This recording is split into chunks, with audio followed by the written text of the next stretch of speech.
Representative, welcome to the show and thanks for being here. Thank you for having me.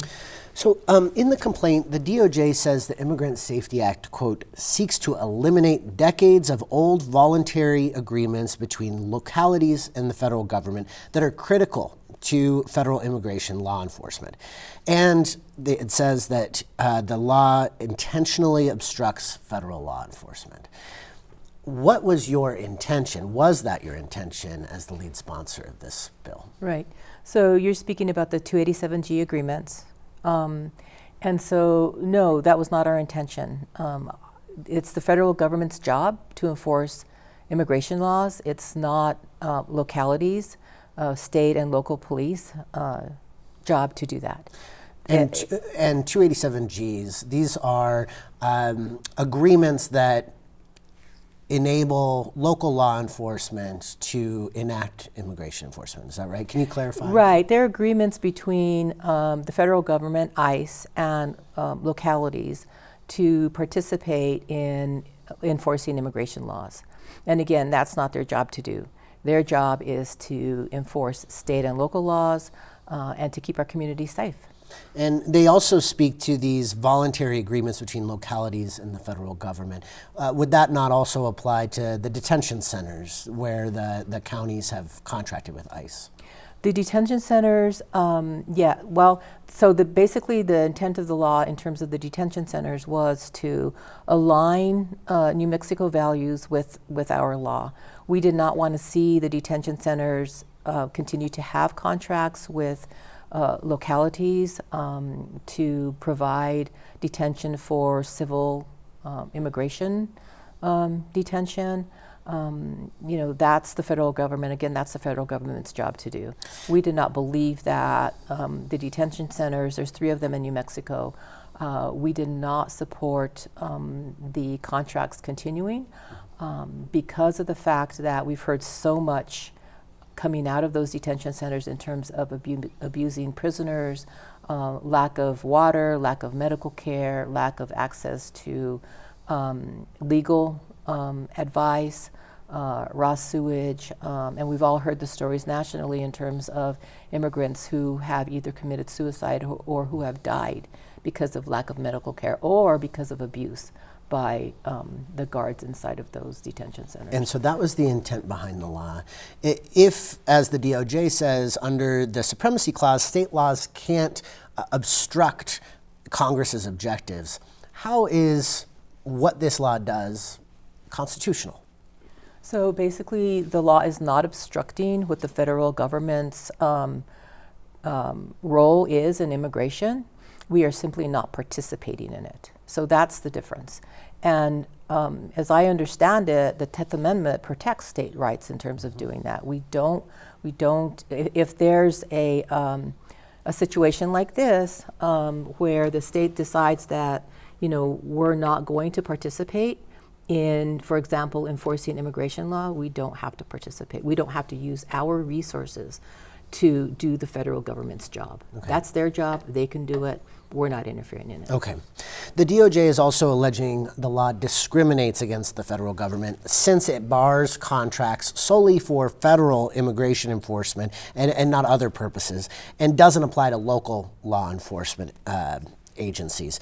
You're quoted in the complaint as saying, we want to create a situation where it's consistent throughout the state, where public entities are not cooperating with ICE enforcement.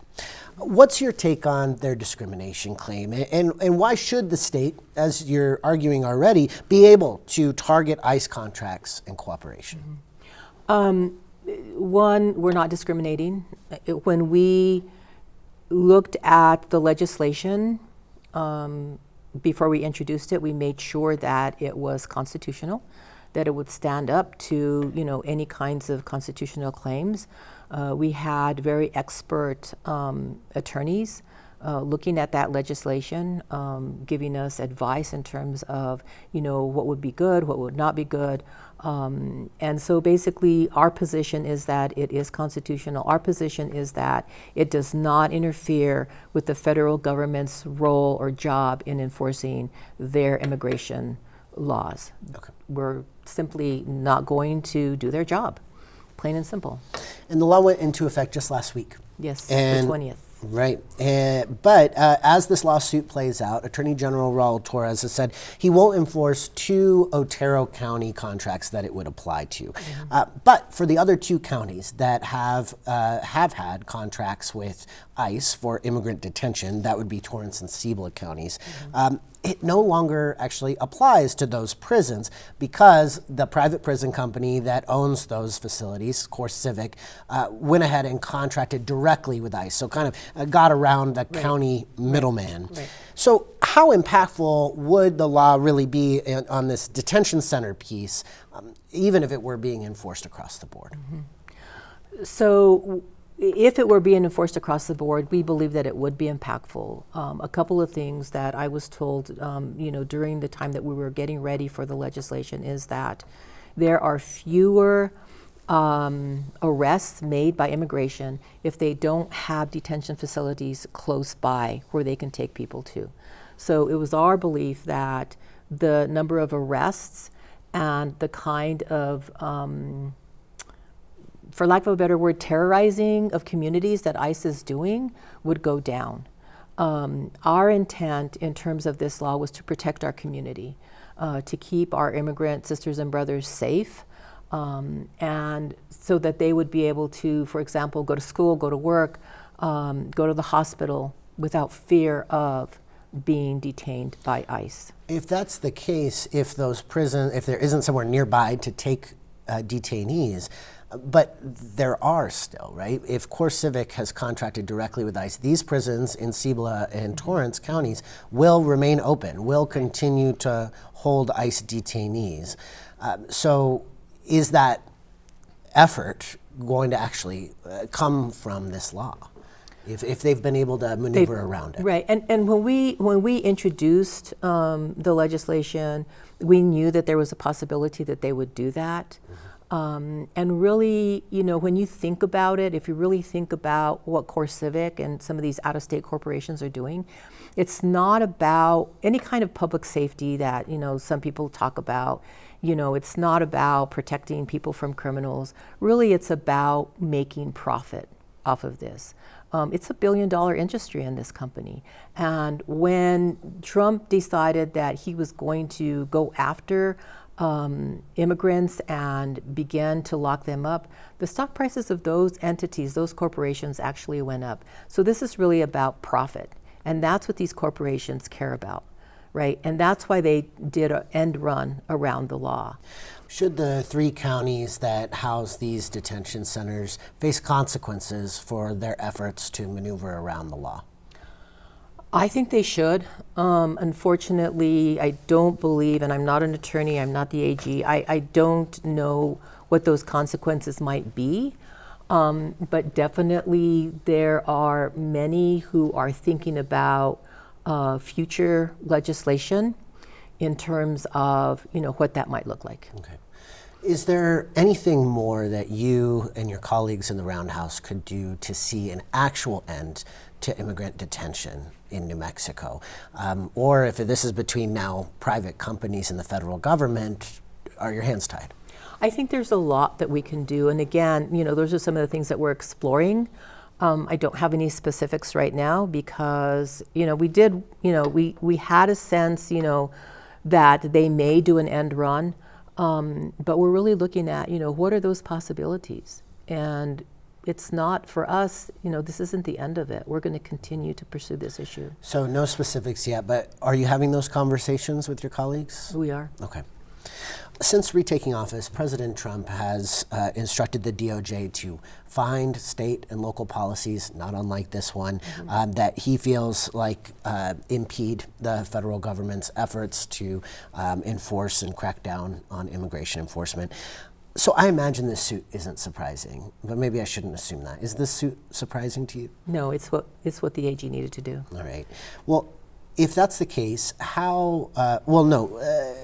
the AG's suit isn't surprising to you. Is this federal DOJ lawsuit surprising to you?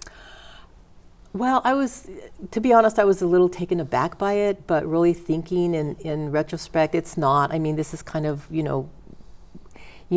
what the federal government under this administration does, right? They'll sue to basically, I think, see how far they can get and really, maybe pressure us into not moving forward with what we said that we're going to do, what the law says it should be doing.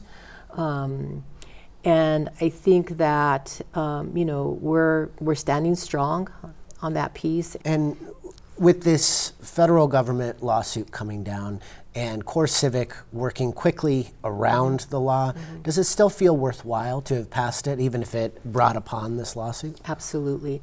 I mean, I think one of the things that we need to remember is that this isn't the first time the law was introduced. It had been introduced many times, before. This is the second time that I had actually sponsored the legislation, but before me, there were many legislators who had introduced it. So this was a long time coming. The community had been organizing around it for many years, and I think that, this time, it was sort of, its time had come, right? The community wanted it, lawmakers wanted it, we got it through both chambers, the governor signed it, and I don't think that, I think that there was a lot of positive that came from this, and like I said, we're going to continue to work on this issue because we don't want detention centers and we don't want our local law enforcement cooperating with the federal government. Okay. Yeah. Representative Chavez, thanks for your time. I You're appreciate welcome. it. Great. That was fast. It was.